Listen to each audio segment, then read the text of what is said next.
What if the next time your power goes out, it wasn't an accident? Well, that's exactly what we're diving into today. For millions of people, blackouts are actually part of a plan, and it tells us a whole lot about the state of our power grids. You know the feeling, right? You're right in the middle of a great movie, you're on a deadline for work, or you're just trying to make dinner. And then, boom, everything goes dark. It is so frustrating, so disruptive. It just throws a wrench in your whole day. But what if I told you that for huge numbers of people all around the globe, these blackouts aren't some surprised failure? Nope, they're planned, they're scheduled, they're a totally predictable part of everyday life. So, how in the world can a blackout be intentional? Well, the practice has a name.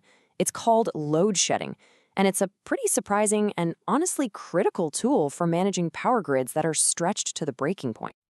So what is this thing really? Think of load shedding as a last-ditch effort.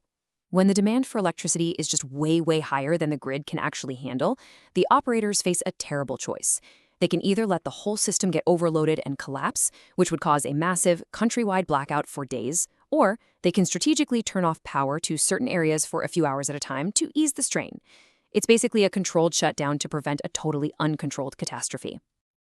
And listen, this isn't just happening in one or two places. It's a global challenge. In South Africa, it's a daily headline. In parts of Australia, it's a serious threat during summer heat waves.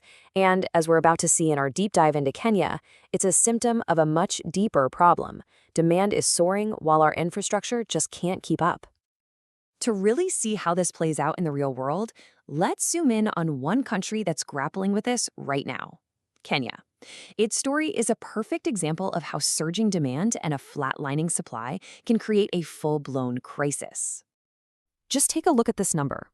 This year alone, Kenya hit a brand new record for peak electricity demand, almost 2,400 megawatts. And this isn't just some abstract figure.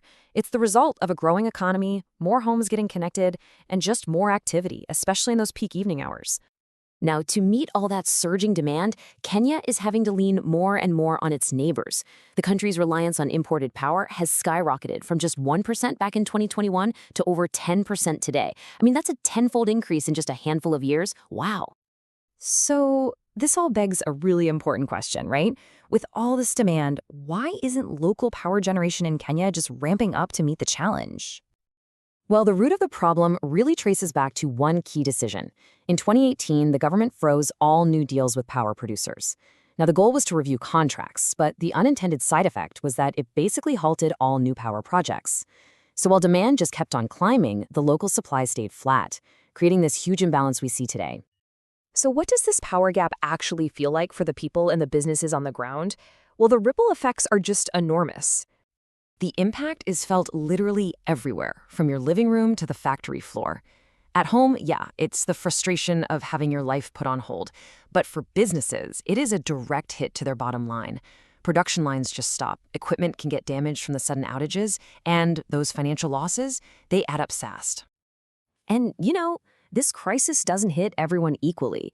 It's the most vulnerable who get hit the hardest.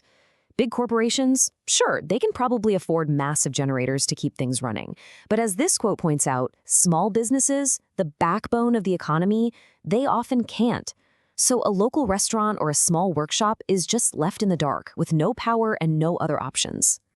So if it's causing all this damage, why on earth do they do it? Well, it comes right back to that difficult logic we talked about. As painful as a scheduled 2-hour outage is for a neighborhood, it's seen as the only way to prevent a total system failure, one that could plunge the entire country into darkness for days, which would be an absolute economic catastrophe. But here's where the story gets really interesting.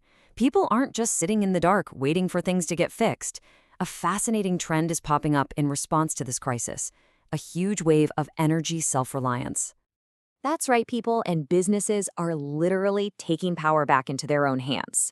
They're installing solar panels to generate their own electricity, they're adding batteries to store that power for when the grid goes down, and they're using smart meters to carefully watch and manage how much energy they use. It's like a grassroots solution to a massive national problem. But this whole trend towards self-reliance, it sparks a bigger debate. Are all these individual solutions, a solar panel here, a battery there, are they really enough to solve the systemic problem, or are they just a temporary fix, a Band-Aid? And this quote right here, It just nails it. While going off-grid can bring relief for some, critics argue that load shedding itself is just a band-aid. It manages the symptoms of a very sick power system, but it doesn't do anything to cure the underlying disease. So what is the real cure? Well, what experts, business owners, and regular citizens are all calling for are fundamental long-term changes. We're not talking about just patching things up anymore. We're talking about huge new investments in repairing the grid, a complete overhaul of the old infrastructure, and a real commitment to end decades of underinvestment.